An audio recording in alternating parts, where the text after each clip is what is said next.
ಭೌಗೋಳಿಕ ರಾಜಕೀಯ ಉದ್ವಿಗ್ನತೆಗಳು ವಿಶ್ವದ ಇಂಧನ ಮೂಲಸೌಕರ್ಯದ ಮೇಲೆ ಅಭೂತಪೂರ್ವ ಒತ್ತಡವನ್ನು ಬೀರುತ್ತಿರುವುದರಿಂದ ದೇವರು ನಮಗೆ ನೀಡಿರುವ ಸಂಪನ್ಮೂಲಗಳನ್ನು ನಾವು ದುರುಪಯೋಗಪಡಿಸಿಕೊಂಡರೆ ನೀಡಿರುವುದನ್ನು ಕಸಿದುಕೊಳ್ಳಬಹುದು ಎಂದು ಸ್ವಾಮೀಜಿ ನಮಗೆ ನೆನಪಿಸುತ್ತಾರೆ.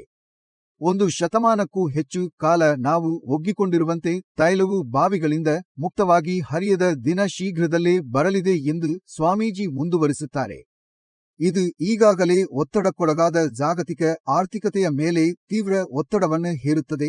ನಮ್ಮ ನಗರಗಳಿಗೆ ವಿದ್ಯುತ್ ನೀಡಲು ಪರ್ಯಾಯ ಇಂಧನ ಮೂಲಗಳಲ್ಲಿ ನಾವೀನ್ಯತೆಗಳನ್ನು ಒತ್ತಾಯಿಸುತ್ತದೆ. ಮುಂದಿನ ದಿನಗಳಲ್ಲಿ ಭಾರತ, ರಷ್ಯಾ ಮತ್ತು ಚೀನಾ ಹೊಸ ಇಂಧನ ತಂತ್ರಜ್ಞಾನಗಳಿಗೆ ತಿರುಗಲು ಅತ್ಯಂತ ಯಶಸ್ವಿ ರಾಷ್ಟ್ರಗಳಾಗುತ್ತವೆ ಎಂದು ಸ್ವಾಮೀಜಿ ಮುನ್ಸೂಚಿಸುತ್ತಾರೆ. ಸುಲಭ ತೈಲ ಆಧಾರಿತ ಆದಾಯಕ್ಕೆ ಒಗ್ಗಿಕೊಂಡಿರುವ ದೇಶಗಳು ಹೆಚ್ಚಿನ ಸವಾಲುಗಳನ್ನು ಎದುರಿಸುತ್ತವೆ. ಆದರೆ ತೈಲದಿಂದ ತ್ವರಿತ ಲಾಭಕ್ಕೆ ಕಡಿಮೆ ಬಳಸಿಕೊಂಡಿರುವ ದೇಶಗಳು ತಮ್ಮ ಆರ್ಥಿಕತೆಯನ್ನು ಪರಿವರ್ತಿಸುವಲ್ಲಿ ಕನಿಷ್ಠ ಸಮಸ್ಯೆಗಳನ್ನು ಹೊಂದಿರುತ್ತವೆ. ಮುಂದಿನ ವರ್ಷದಲ್ಲಿ ವಾಯು ಸಾರಿಗೆಯು ಹೈಡ್ರೋಕಾರ್ಬನ್ ಆಧಾರಿತ ಇಂಧನಗಳಿಂದ ದೂರ ಸರಿದು ಬದಲಿಗೆ ಗಾಳಿಯನ್ನು ಚಾಲನೆಗಾಗಿ ಬಳಸುವ ಸಾಮರ್ಥ್ಯವಿರುವ ಸೌರಶಕ್ತಿ ಚಾಲಿತ ವಿಮಾನಗಳನ್ನು ಅಭಿವೃದ್ಧಿಪಡಿಸುತ್ತದೆ ಎಂದು ಸ್ವಾಮೀಜಿ ಮುನ್ಸೂಚಿಸುತ್ತಾರೆ. ಕಾರ್ ತಯಾರಕರು ಶೀಘ್ರದಲ್ಲೇ ಆಂತರಿಕ ದಹನಕಾರಿ ಎಂಜಿನ್ಗಳನ್ನು ಸಂಪೂರ್ಣವಾಗಿ ತ್ಯಜಿಸುತ್ತಾರೆ. ವಿದ್ಯುತ್ ವಾಹನಗಳಿಗೆ ಮಾತ್ರ ಆದ್ಯತೆ ನೀಡುತ್ತಾರೆ. ಜಲನೌಕೆಗಳು ಸಾಂಪ್ರದಾಯಿಕ ಇಂಧನಗಳಿಗಿಂತ ಅಲೆಗಳ ಶಕ್ತಿಯನ್ನು ತಮ್ಮ ಎಂಜಿನ್ಗಳಿಗೆ ಬಳಸಿಕೊಳ್ಳಲು ಪ್ರಾರಂಭಿಸುತ್ತವೆ.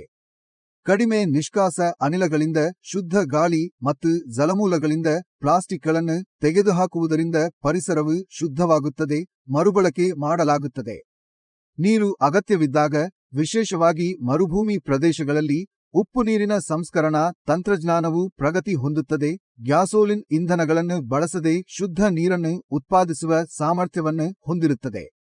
ಸಮೀಪ ಅವಧಿಯಲ್ಲಿ ಸ್ವಾಮೀಜಿ ಕೆಲವು ಎಂಜಿನ್ಗಳು ಇನ್ನೂ ಹೈಡ್ರೋಕಾರ್ಬನ್ಗಳನ್ನು ಬಳಸುತ್ತವೆ, ಆದರೆ ಅವುಗಳ ಇಂಗಾಲದ ಹೆಜ್ಜೆಗುರುತಿನಲ್ಲಿ ಹೆಚ್ಚು ಸ್ವಚ್ಛವಾಗಿರುವವುಗಳನ್ನು ಮಾತ್ರ ಬಳಸುತ್ತವೆ ಎಂದು ಊಹಿಸುತ್ತಾರೆ. ಈ ಇಂಧನಗಳು ಸಸ್ಯ ಆಧಾರಿತವಾಗಿರುತ್ತವೆ.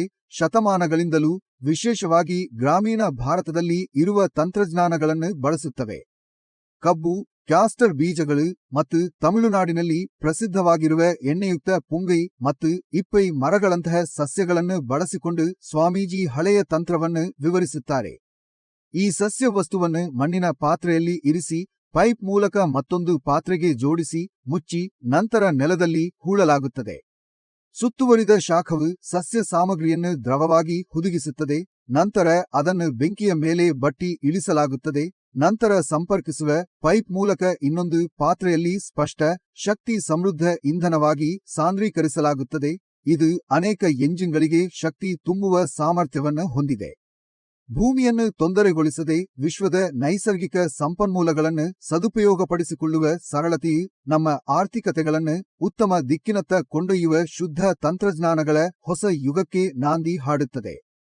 ನಾವು ಸ್ವಾರ್ಥಿ, ಅಹಂಕಾರ, ದುರಾಸೆ, ಶಸ್ತ್ರಾಸ್ತ್ರಗಳ ಉದ್ದೇಶಗಳನ್ನು ತ್ಯಜಿಸಿದರೆ, ಸ್ವಾಮೀಜಿ ಒತ್ತಿ ಹೇಳುತ್ತಾರೆ, ಮತ್ತು ಬದಲಿಗೆ ಸಹಕಾರ ಮತ್ತು ಪರಿಸರದ ಬಗ್ಗೆ ಗೌರವವನ್ನು ಕೇಂದ್ರೀಕರಿಸಿದರೆ, ಒಟ್ಟಾರೆಯಾಗಿ ಮಾನವೀಯತೆಯು ಈ ಕಷ್ಟದ ಅವಧಿಯಿಂದ ಹೆಚ್ಚಿನ ಪ್ರಗತಿ ಮತ್ತು ಸ್ಥಿತಿಸ್ಥಾಪಕತ್ವದೊಂದಿಗೆ ಹೊರಹೊಮ್ಮುತ್ತದೆ, ಶಾಂತಿ ಮತ್ತು ಸಾಮರಸ್ಯದ ಉತ್ತಮ ತಾಂತ್ರಿಕ ಯುಗವನ್ನು ಘೋಷಿಸುತ್ತದೆ.